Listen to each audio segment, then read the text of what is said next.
Engines rev, are you listening? It's that time of year again. Happy Honda Days, where you can drive in a Honda wonderland of your own with a great offer on a fun-to-drive new Accord, Civic, CR-V, or HR-V. Hurry into your local Honda dealer and experience the wonder of Happy Honda Days with a great deal on your favorite Honda today. Driving in a Honda wonderland. Contact your local Washington area Honda dealer for a great deal today. See dealer for financing details. Exclude Civic Si and Type R.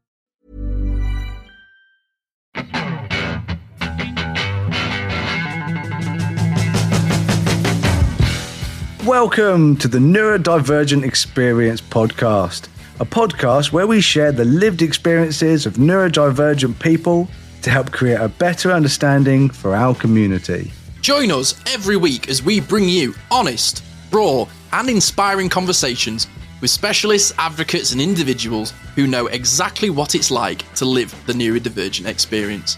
I'm Jordan James, a neurodivergent specialist, father of neurodivergent children, husband to a neurodivergent wife, and author of the Autistic Experience, and I'm joined by my best friend. I'm Simon Scott. I'm an autistic ADHD broadcaster, actor, and advocate. Join us as we journey into unraveling the neurodivergent experience. Hello, and welcome back, everybody. How you doing, Scotty? Hello. How's it going, my man? Yeah. I'm back. Oh, Yeah. not again. Yeah. Well, I mean, again, it never goes away. It's just it shifted this time. It was the lower back and the glutes. Now, for some reason, it's just the top right side of my back. But yeah, pain, living with it. But that is not what we're here to talk about. We're here to talk about the new Beatles anthology documentary. The people that haven't listened to last week's episode, it's all about the Beatles. I've been listening to them a lot. I've loved it, to be honest. That's the week before. The week before? Oh, it was the week before. Week before next. Last. We're losing it, man. Honestly. Yeah, my head's not switched on at the minute. Last week was prep for Christmas. And my prep for Christmas has been let Sylvia do the prep for Christmas. Yeah. She's been brilliant. She's like taken over completely. Whereas I've just been in the Christmas spirit. But as far as like buying presents and stuff, because I've been so busy working lately, just like literally just so busy working. I just haven't had time or the spoons to even think about presents. So Sylvia's been stepping up and being an absolute superstar. And that's wicked. Caris has done the same for me. I was talking to her about the episode that we recorded with Ashley, and she went, okay, that's fine. I will buy everybody presents. Just send me the money. I was like, that I can do. Please and thank you. So that was very Sylvia said. So that's very accommodating for me. I've used your money and I'm like, what is new? Yeah, well. Anyway. That's fine. Well, it's a partnership. It's not my money, your money. No, yeah, absolutely. The money. The money. But yeah. So, what are we talking about this week? We're talking about little doggies. Oh, you got a little baby. Got a little baby. Sorry, this is the new voices that have started to come out of my brain. Yes, so for listeners new and old, you may or may not know this, but I have adopted a dog. And I've had her for what has been time of recording a week and a half. For you guys, it'll have been like 3 weeks, so she may be doing great. She is doing great, and I've absolutely loved having her here. But one of the things that's sort of come to light to me is that I've had dogs my entire life and have never truly acknowledged how regulated and sort of calm I feel having them in my presence, or literally owning one, like the responsibility that comes from one. So I thought we would have a little chat about that today, because I know for a fact so many people like you that are listening to this show own pets. Fur babies are a very, very common thing for a lot of the neurodivergent people I know in my life. So I thought it would be a great topic to discuss with my big bro today. And sometimes furless babies, because I know a lot of neurodivergent people that are really into like lizards and snakes, and they will swear by their pet till the day they die that it is a very, very useful thing to have an animal companion. Well, a dear friend of mine who's a regular listener of the show, deer? James. He's got a friend that's a deer. No, a deer, a female. No, he's That's he's so cool. Is his name Stag? He's a stag, and he drives a jag. No, it's just my buddy James, but he has a pet snake. He's got a huge fish tank in his kitchen, so every time I go around to his house, I'm like a moth to a flame with it. I just walk in and I just go, oh, pretty lights, and we both just like stare at it for like 10 minutes. It's like, oh, we're so autistic. It was like, yeah, but look how fun it is. But what's cool about him is he will literally sit and point and he'll go, this is this type of fish. This is where I got it and why. And he'll talk to me about it. And I absolutely just love that sort of little discussion. I've had a friend who had a tarantula before, to which I said to him, you do know you're only going to attract a certain type of girl having a tarantula in your bedroom? And he was like, why the fuck do you think I have it? Rock on, but dude, love that. Yeah. Not for me. You know what you want, go for it. And I've even got a friend who's got a hairless cat, and he's called Spooky. He's creepy. I don't want to touch him, but I love that for them. That's really cool. I do not like those hairless They have to have little cats. jumpers, and they've got like out. such little pot bellies, and they sit there just like a little beer belly bloke at the end of a bar. They're great. I don't want to touch it, but they seem cool, I guess. Each to their own. But yeah, so many people have pets, and I mean, you've got a right little gang of animals. Too many. That's not just the kids. I got a tiny dog, and I got a massive dog, and then I've got a humongous cat. He's a big cat. He's the biggest cat you can buy. Probably the biggest cat I've ever seen. Yeah, he's a Maine Coon, and Zeus. he's Zeus. bigger than the small dog, which is always hilarious because seeing them next to each other, and then the dog's like, I'm the boss, and the cat's like, yeah, you wish. Yeah, all right, mate. Yeah, Zeus is like, I am literally a god, and you are just an Ollie.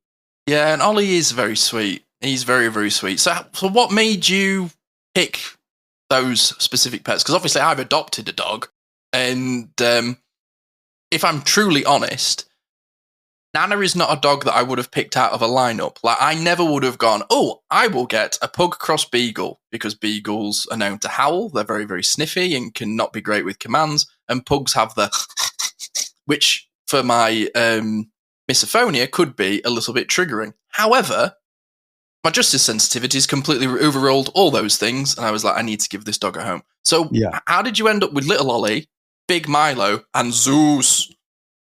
Well, when I was a kid, I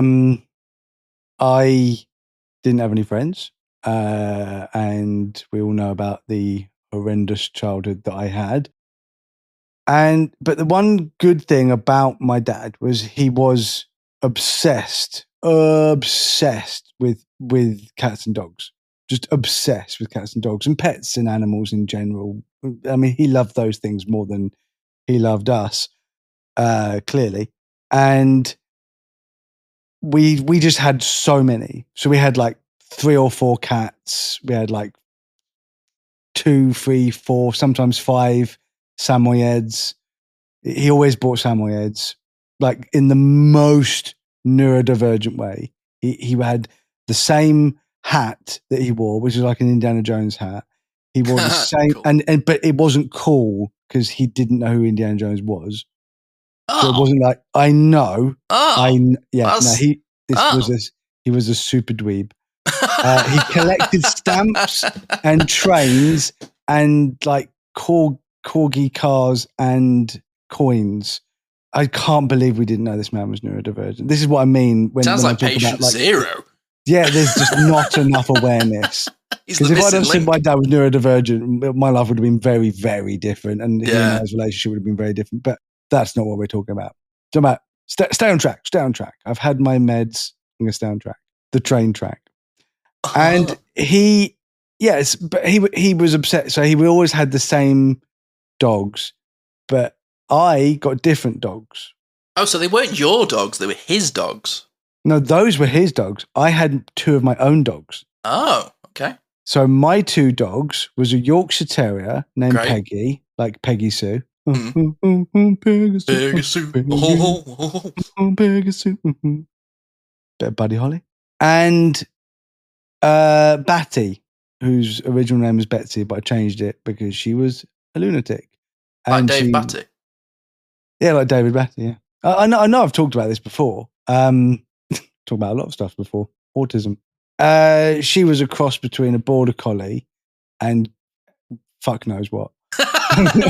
whatever that was. Other things. Other. But she was a rescue. She was a rescue, and like I just fell in love with her the moment I met her. But yeah, essentially those were my dogs. They slept on my bed with me. I would take them for walks, feed them. Like they were my dogs. Originally, the Yorkshire Terrier, Peggy, she was meant to be my brother's dog, but she wouldn't leave me alone. And he didn't really care. Like he doesn't have pets now. Like it's just not his thing. I eventually just sort of went, okay, you can come into my gang. Because I also had a cat named Timmy. Timmy. Mr. Tim. It's Timmy. And he was Timmy before I even watched South Park. He was the original Timmy. Which is funny because my dad's nickname was Tim the Cat because he was a goalkeeper. That makes a lot of sense. Your dad is a Timmy. Yeah, he is. I go, oh, Timmy. And he goes, like, it's a regular thing we do, yeah. If you haven't watched South Park, it just sounds weird. So go and watch South Park to understand what Timmy is. Yes, but yeah, do. So he was like a big, fluffy black and white cat who was very, very fat, just like Garfield. And so, yeah, those were my 3 pets when I was a kid. That was my comfort. They're like my only friends in the world and the only creatures that I could rely on to not judge me and bully me or hurt me. So my pets were my everything. They were my babies.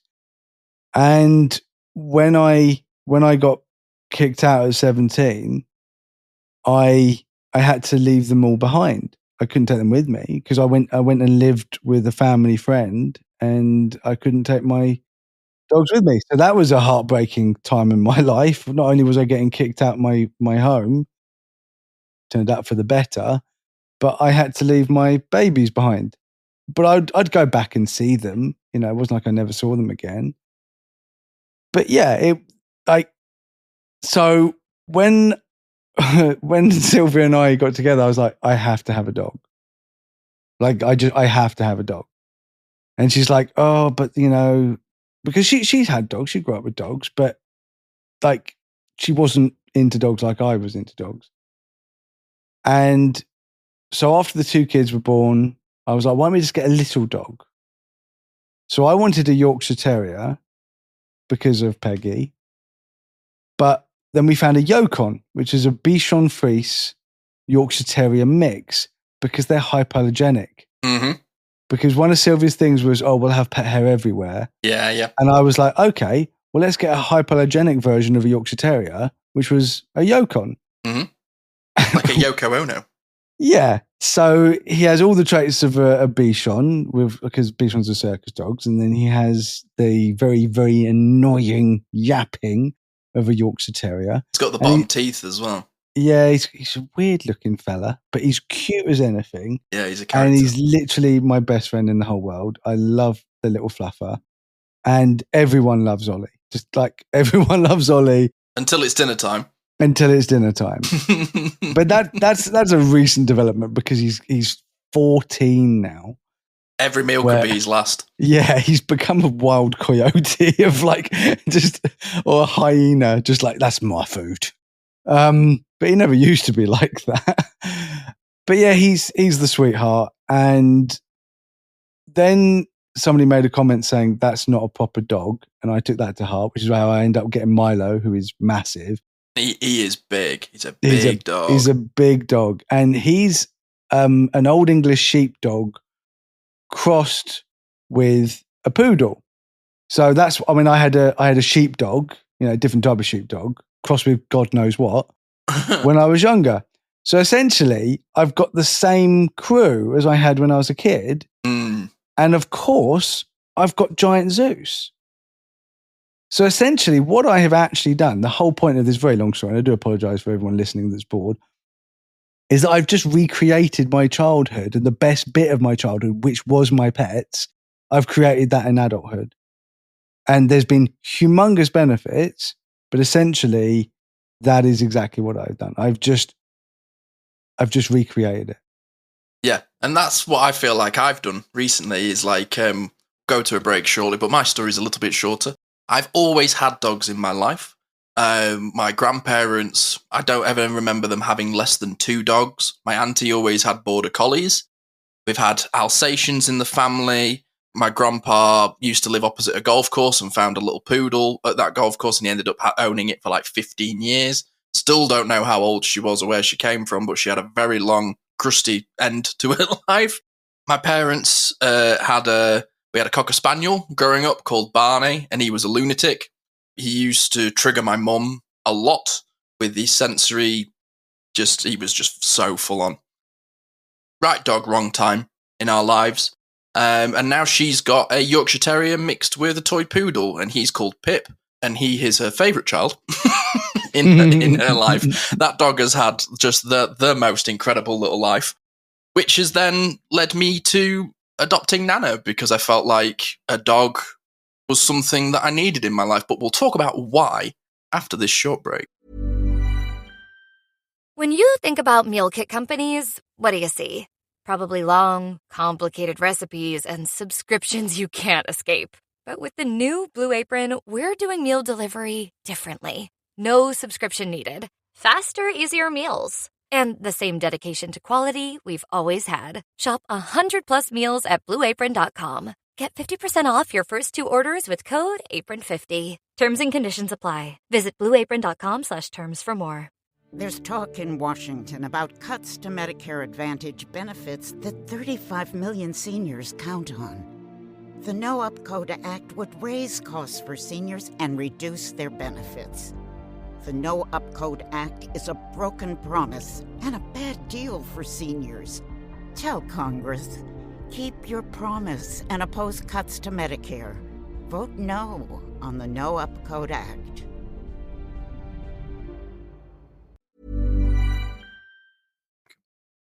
This is a Neurodivergent Experience public announcement. If you live in England and you or a loved one is waiting for an autism or ADHD assessment, you don't have to wait years. RTN Diagnostics is now part of the NHS Right to Choose scheme, which means if your local wait for a consultant-led autism or ADHD assessment is more than 18 weeks, you can choose RTN instead, and it won't cost you a penny.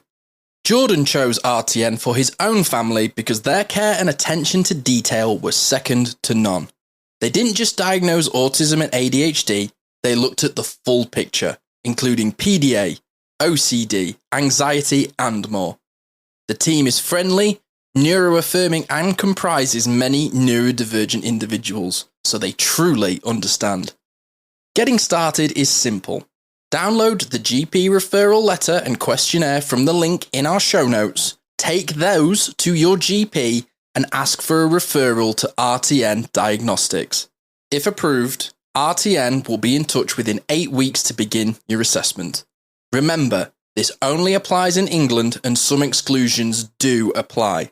RTN is not currently able to accept referrals for child ADHD assessments, so check the details before you start. RTN Diagnostics, helping you get the answers you deserve without the wait.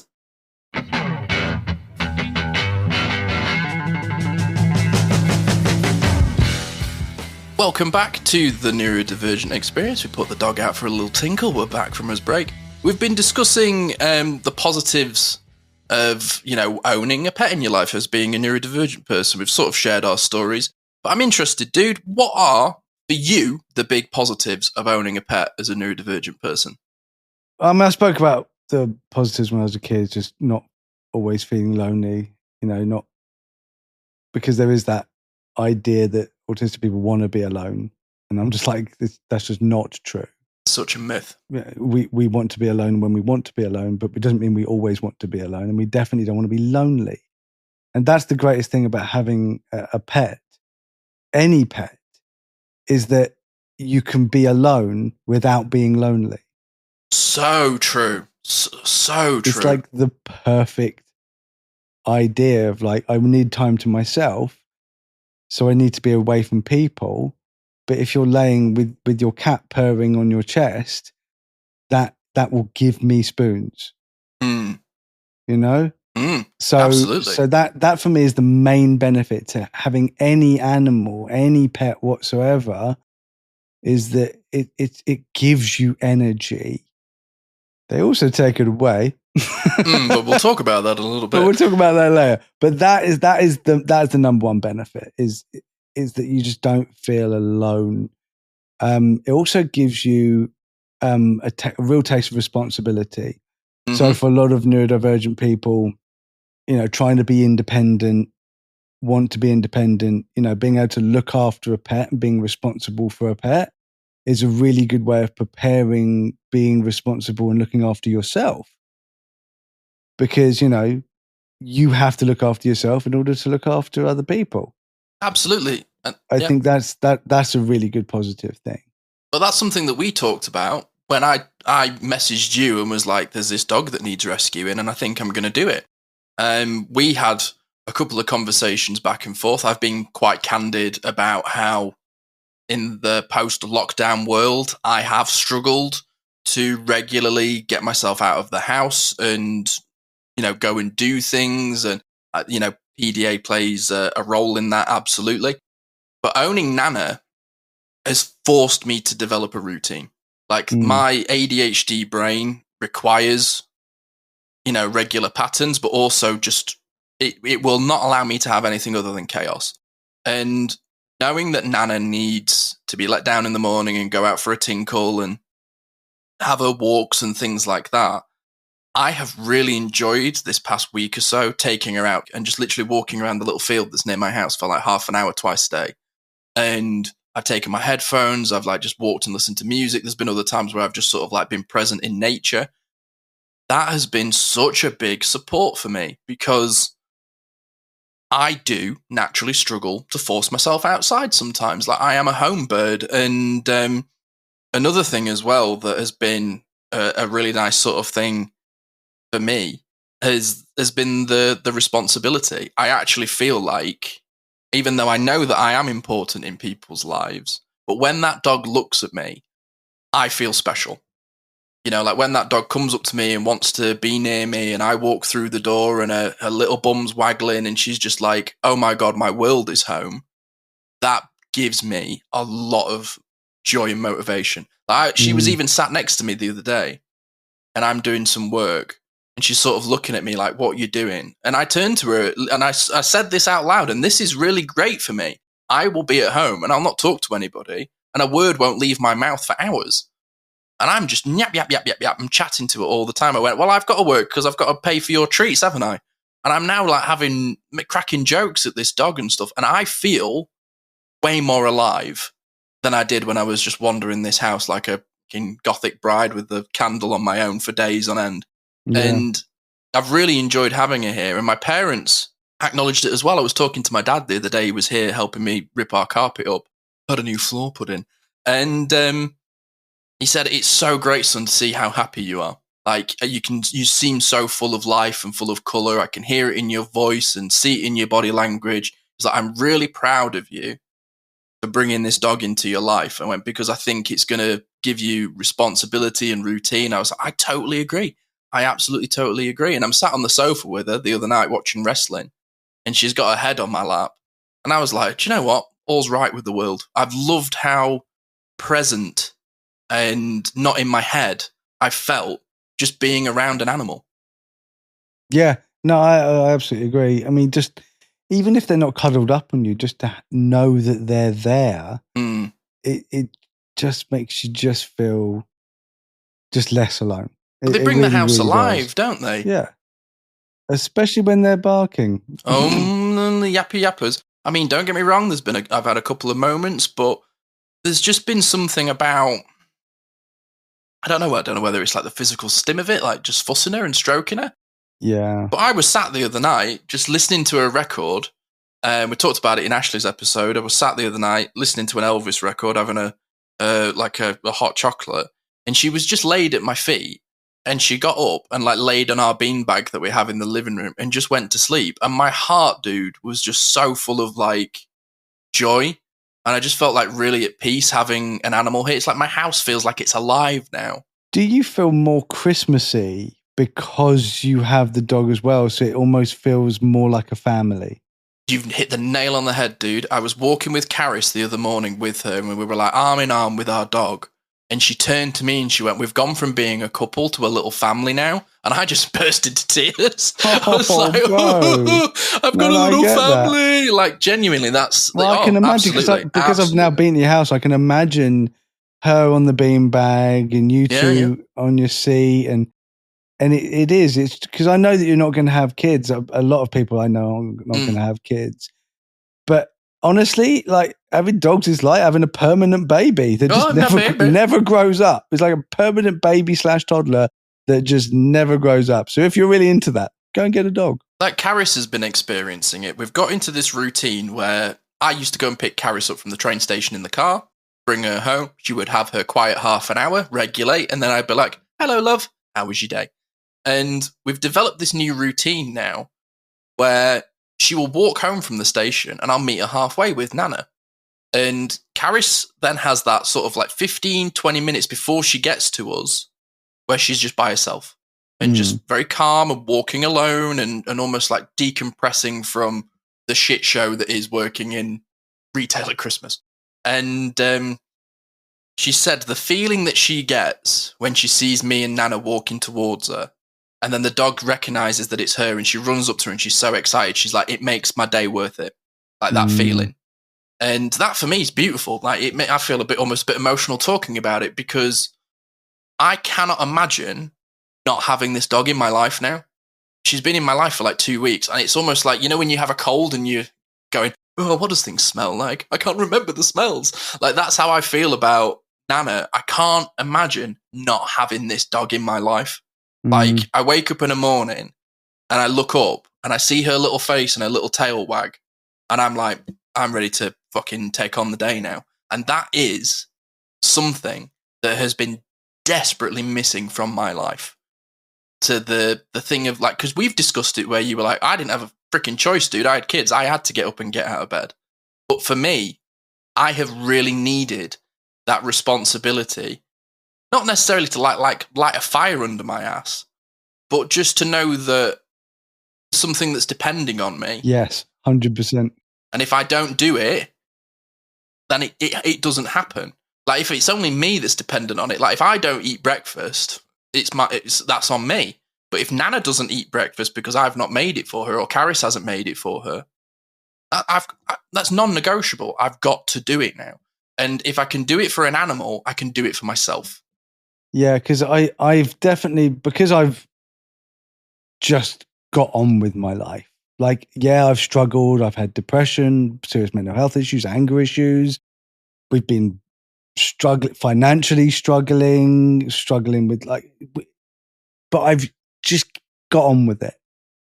And it's all well and good.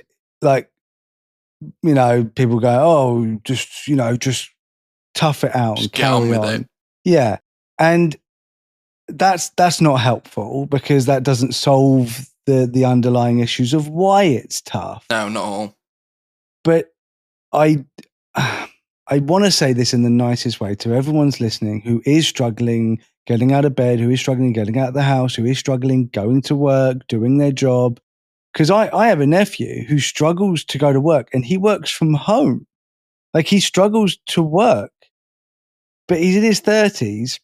He doesn't have a partner. He doesn't have any pets. He doesn't have any kids. It's just him. And I do wonder, within those moments of my like severe depression, I mean, I'm going to talk about something in a second that's a little bit more emotional. But I do wonder in those moments, if I didn't have Sylvia motivating me, if I didn't have my kids depending on me, and then suddenly I've also got these dogs as well, with literally like my other pets, my other kids. All these people are relying on me just getting on with it. But the thing is that they all loved me. They all wanted to help me. They were all good for me. And it essentially it's down to me to be like, okay, I'm not going to let these people down. And I have. Yeah. I lost jobs because I couldn't get on with the people I worked with because I didn't understand my neurodivergence. I didn't understand what was going wrong. So I kept making I want to say mistakes, but I wasn't making mistakes. People just didn't understand me. It was just miscommunication. And I do struggle understanding and not being empathetic, because I can be empathetic, but just understanding if someone's like, oh, I've got this job, but I'm struggling to get to work. And I'm just like, there are literally people dying on this planet. And they can't get a job. They're starving to death. They can't get access to clean water, medication.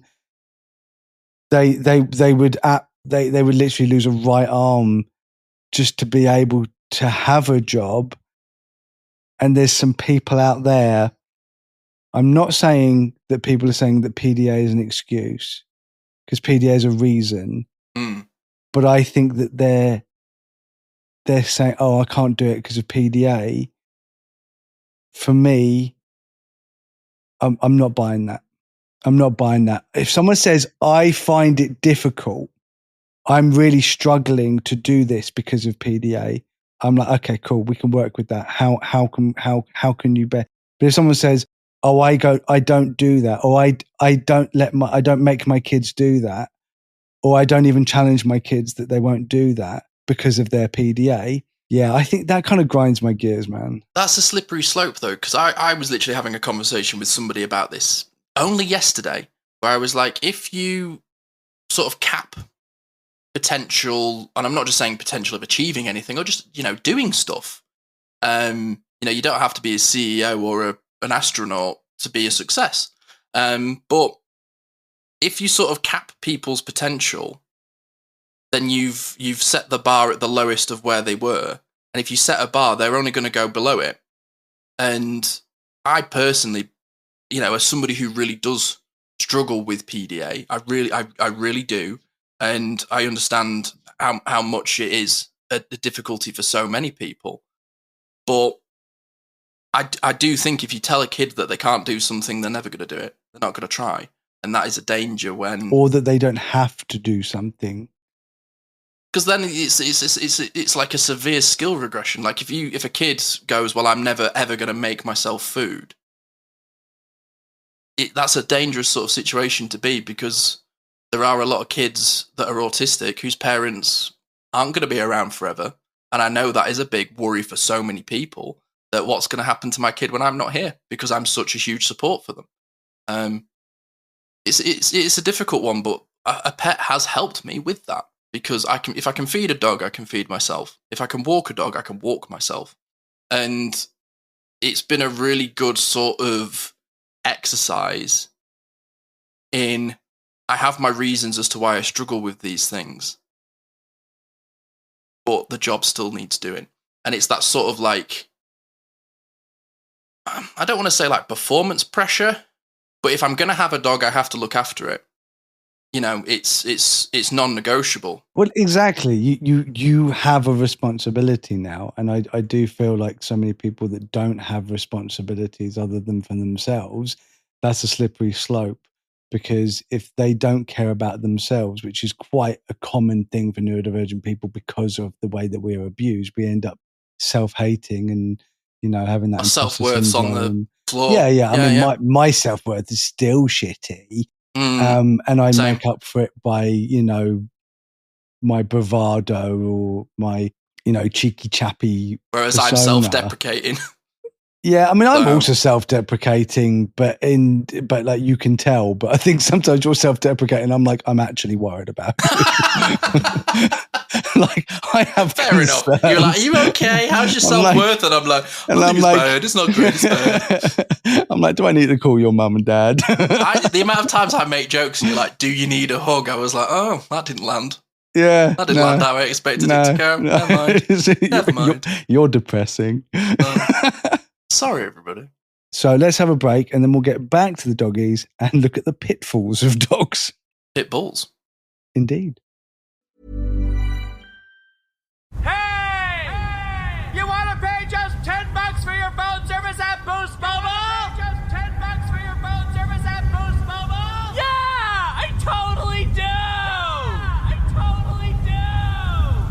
This holiday, the best gift is for you. Pay just $10 a month for the first 2 months, then $25 a month forever with unlimited data, talk, and text. Offer valid at boostmobile.com. After your first 2 months, you'll pay $25 a month unless you go online or call to cancel. Requires autopay.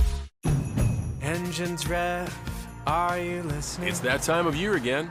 Happy Honda Days, where you can drive in a Honda wonderland of your own with a great offer on a fun-to-drive new Accord, Civic, CR-V, or HR-V.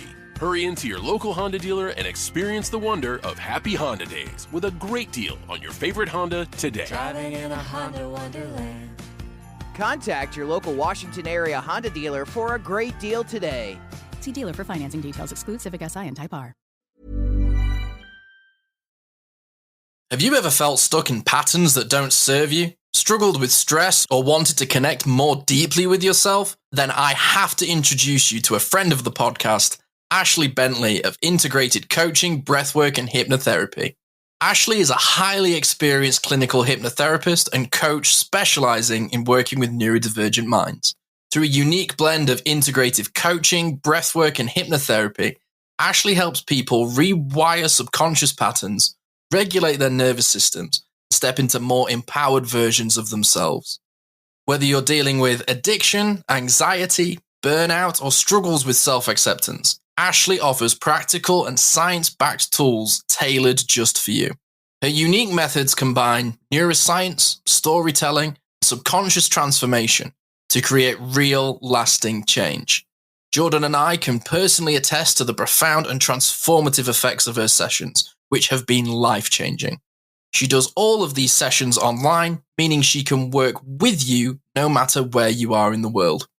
If you're ready to break free from old patterns and start living with more clarity, confidence, and connection, go to bit.ly/Ashley NDE to book a free consultation or learn more.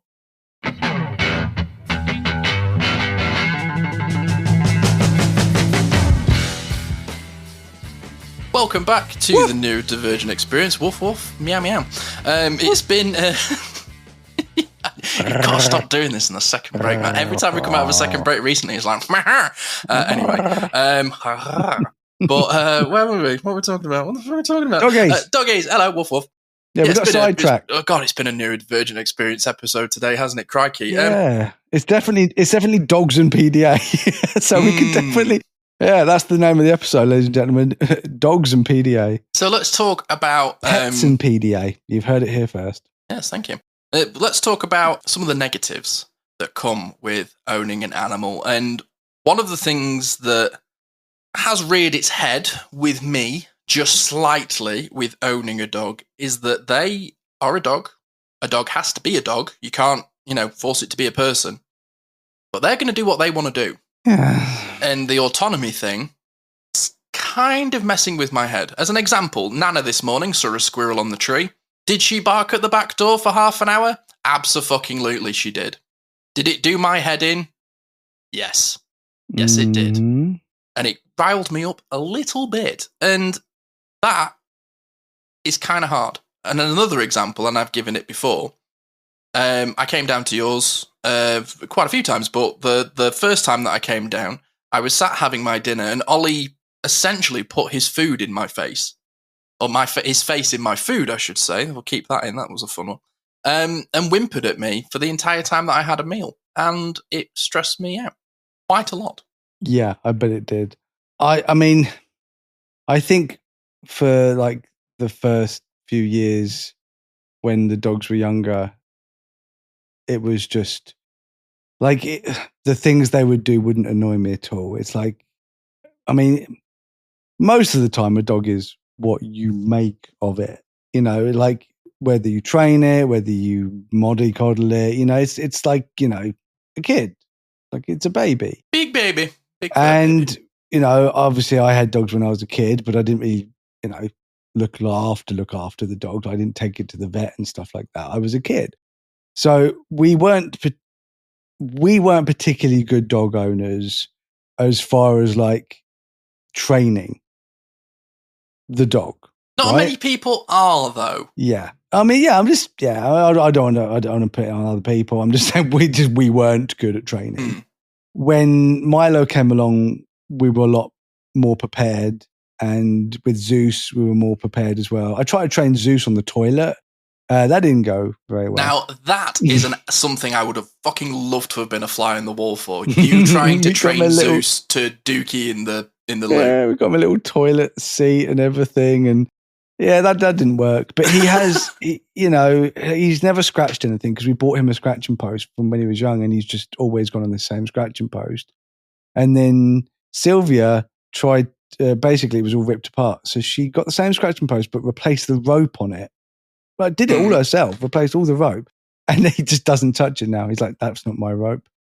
So it's kind of sad, really, because now he just doesn't have the scratching post. So he likes using the stairs, which he never used to do. But that's a whole thing. It's like that is just one of the pitfalls of having a pet, is that, it's okay. So you're just neurodivergent in general. And with all of that, of the ADHD and the OCD and the freaking PDA, and that doesn't necessarily make good pet owners for us. It could do the opposite for some people. It could, they could end up being the best pet owners ever. But I'm saying for us, this is why we have decided, because our dogs are spoilt rotten. Like they're not abused in the slightest. They pee in the house. Well, I mean, the little one does. The big one's really, really good. He's a good boy. But he's had so many medical issues. We have spent thousands of pounds because we didn't have time to get him insured. And he basically broke his hip when he was a puppy. And it's just been an absolute nightmare ever since. He's just been ill, and he's had like a cyst in his bum that had to be fixed, and nasty. And because of the hip thing when he was so young, we could never get insurance. So I've just had to pay vet bills after vet bills, and had to like get loans. And this dog has cost me so much money, like 3 holidays worth of money. I'm not even joking. But we love him to bits. We love Milo so much. Oh, you do it. No doubt you do it. Like I had it yesterday. We just do it. I took Nana to the vet and, had her checked over, and she's got to have like 6 teeth out. And she was like, if you've not got insurance, it'll cost you 600, 700 quid. I was like, fuck. And these are things that like really don't sort of creep into you. And as well, not necessarily that it's a negative, but it is something that could catch you out, is get a pet plan for your animal, get them insured, make sure they're having good food. These are all things that you're adding on top of your to-do list. And I have a to-do list that is important with work, and things go through the cracks. Like, I forget to eat. That's kind of important. Things slip through the cracks. So setting up pet insurance, making sure they're chipped. Are they neutered? Like, there are tasks that come with owning a dog or a cat or any pet that are going to trigger your executive function. Like, it's going to happen. Oh no, like 100%, which is why Sylvia and I have said that when the kids leave and once the pets have passed on, that's it. Like we're not having any more pets. It's just going to be the 2 of us. And the thing is that, I would love to have another cat, because Zeus is he's just a giant ball of squidge. Oh, I love him. He's just so fluffy and so big and so chill. Like, he's just so chill. Not with everyone, as you found out. Bonked me on the head, didn't he? But he is very chill with me, and I can literally hold him like an upside down baby and rock him, and he just lays there. And I love that cat so much, and I barely ever see him. Like, when I see him, we just hang out, and most of the time right now, no idea where the cat is. I know where Milo is. He'll be on my bed right now, and Ollie is like right next to me, just passed out because he's a little grumpy old man. Yeah, Nana's on the bed. Yeah. Sulking. But that's the thing, is that it's that for me is the major pitfall of having a dog, is that they are definitely going to die. I was going to say I grieved losing my childhood dog for over a year. And it was awful. It was absolutely awful. And I've had conversations with my mum where she cannot even talk about losing her dog. Yeah. You can see the lump in her throat, her eyes are tearing, and she's just like, I can't even talk about it happening. I start welling up if I think about Ollie and anything, but he's 14. Like, I know hasn't had a got good long life, man. And I think there's an episode of Derek with Ricky Gervais, love it or hate it. There's a really wonderful moment in it where he's playing with this dog, and it's a dog that goes to the nursing home, and they're all playing with it. But unfortunately, the dog has to be put down. And he goes to the vets with the people who own the dog, and he's so sad. And then someone says to him, he's had all love. Like, this dog has always been loved. This dog has just had the best life. And that's all you can ask for.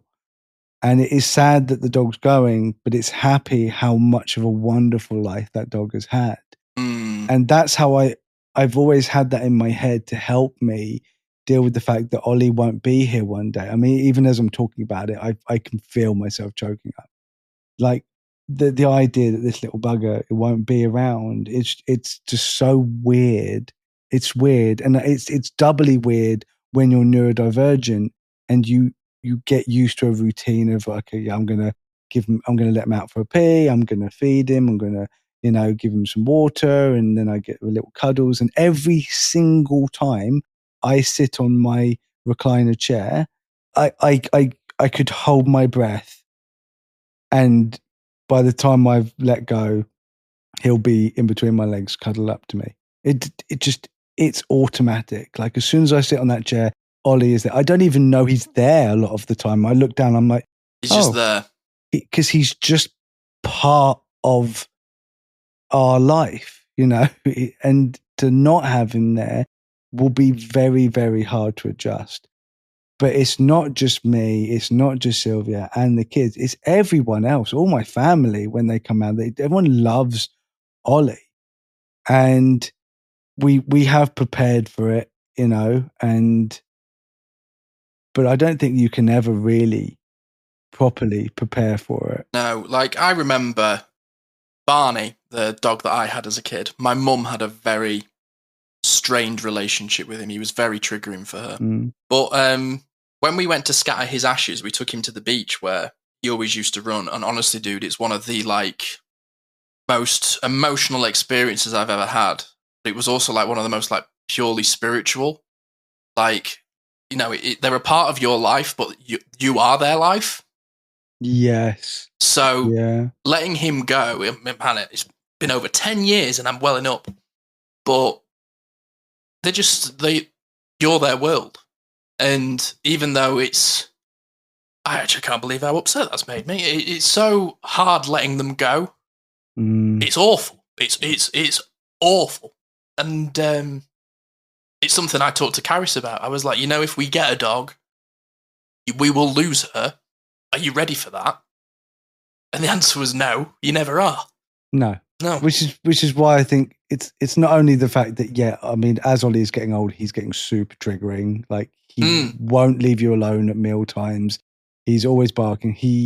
Now we'll let him out for a pee. He'll pee and then he'll come back in and he will then pee inside as well. And he would never do that. It's cognitive, isn't it?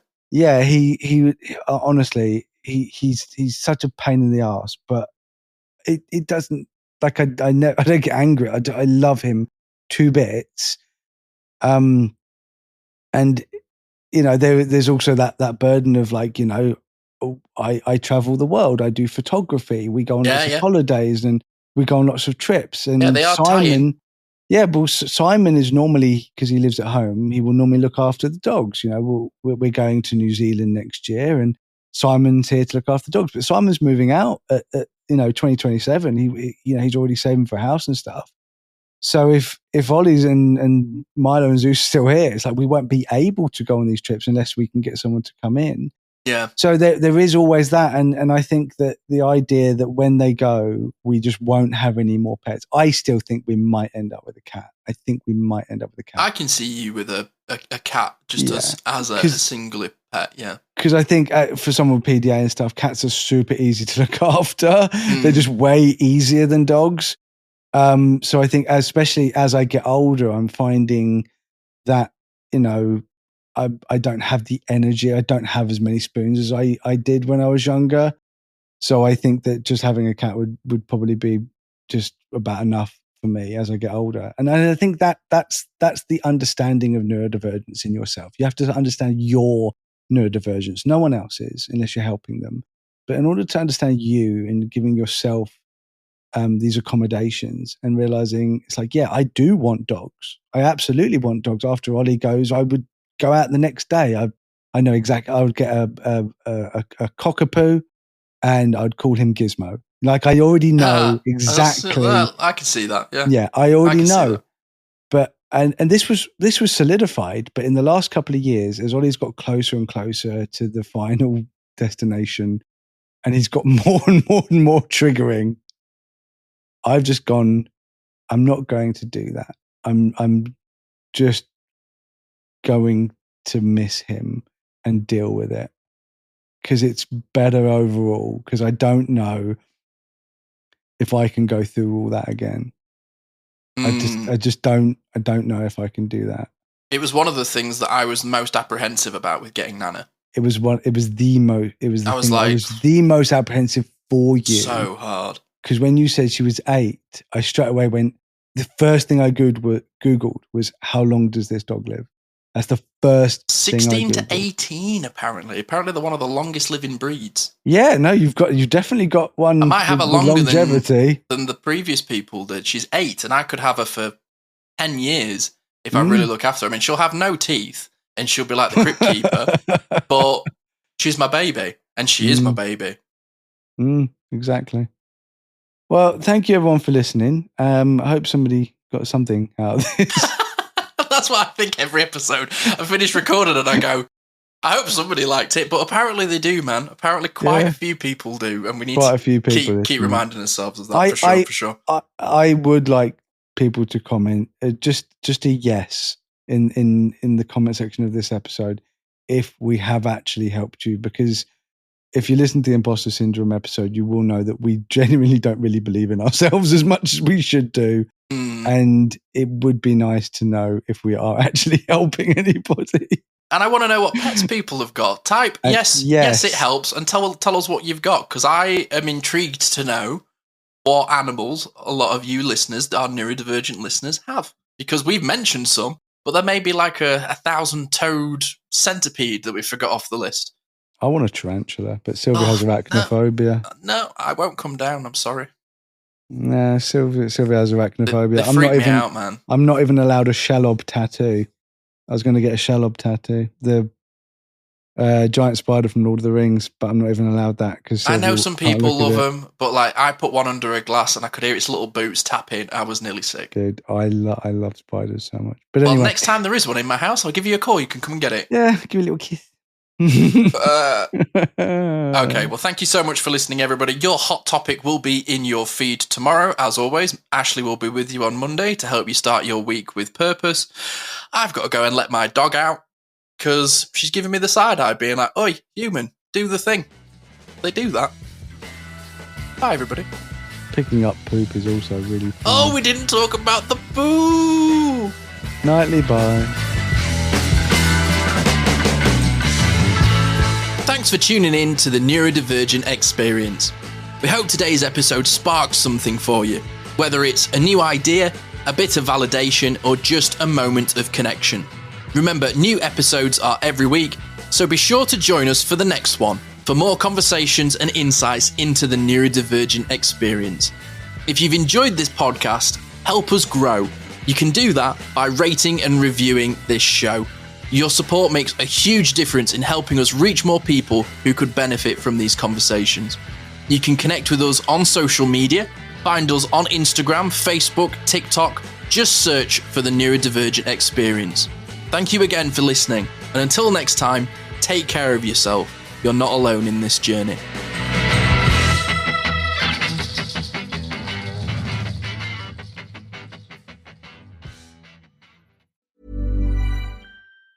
The longer you stay alive, the longer you can enjoy Boost Mobile's unlimited plan with a price that never goes up. So here are some tips. Do not parallel park on a cliff if you want to enjoy an unlimited plan with a price that never goes up. Do not mistake a wasp nest for a piñata if you want to enjoy an unlimited plan with a price that never goes up. Do not microwave a hard-boiled egg if you want to enjoy an unlimited plan with the price that never goes up. Stay alive and enjoy unlimited wireless for $25 a month forever with Boost Mobile. After 30 gigs, customers may experience slower speeds. Customers will pay $25 a month as long as they remain active on the Boost Mobile Unlimited plan. Hey! You want to pay just $10 for your phone service at Boost Mobile? Just $10 for your phone service at Boost Mobile? Yeah! I totally do! This holiday, the best gift is for you. Pay just $10 a month for the first 2 months, then $25 a month forever with unlimited data, talk, and text. Offer valid at boostmobile.com. After your first 2 months, you'll pay $25 a month unless you go online or call to cancel. Requires autopay. Engines rev, are you listening? It's that time of year again. Happy Honda Days, where you can drive in a Honda wonderland of your own with a great offer on a fun-to-drive new Accord, Civic, CR-V, or HR-V. Hurry into your local Honda dealer and experience the wonder of Happy Honda Days with a great deal on your favorite Honda today. Driving in a Honda wonderland. Contact your local Washington area Honda dealer for a great deal today. See dealer for financing details. Exclude Civic Si and Type R.